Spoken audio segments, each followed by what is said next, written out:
Welcome to Pitch Black Baseball, where we talk about Negro League baseball history 360 seconds at a time. So I'm back, part two, about Joe Desiderato, double duty's friend and teammate on integrated teams in the 1930s. And so I waited a few days after the funeral to call Eileen. I called her and I said, "Eileen, how are you doing?" She said, I'm hanging in there, you know. And I said, were people able to make the funeral despite the weather? Because the storm, right? The snowstorm. And she said, yeah, you know, most people made it. It was beautiful, you know, etc. And I said, was double duty able to make it? And she said, was he able to make it? He got up in front of the church and told stories about Joe for about 20 minutes. People were laughing and crying. It was so beautiful. And then after the service, he signed autographs for a half an hour.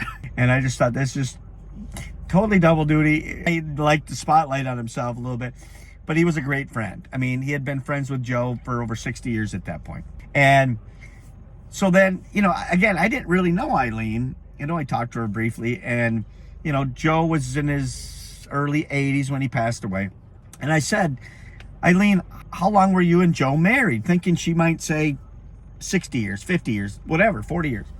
She said we were married, and I don't remember the exact number, but it was something like we were married for 4 years. And I said, 4 years? Really? And what happened was Joe's wife had passed years before, and Eileen's husband had passed. So they're both widowed. But because they were friends, all of them were friends, Joe's wife was best friends with Eileen and vice versa.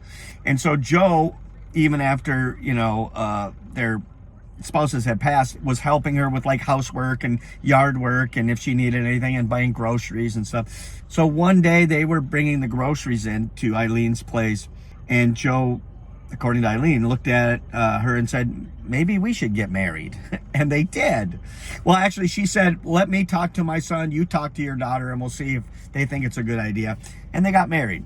And I just thought that was just beautiful, right?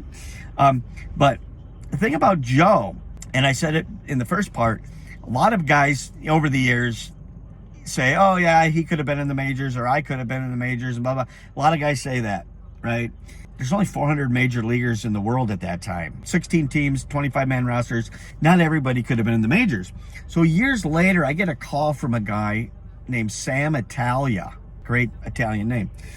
And he had grown up with Joe in Chicago. And he called me, and I can't remember how he found my phone number, but he did. And he said, hey, you know, I know that, because I had written about Joe on my website, about all the North Dakota guys. And he said, you know, I thought maybe you'd like to know more information about Joe.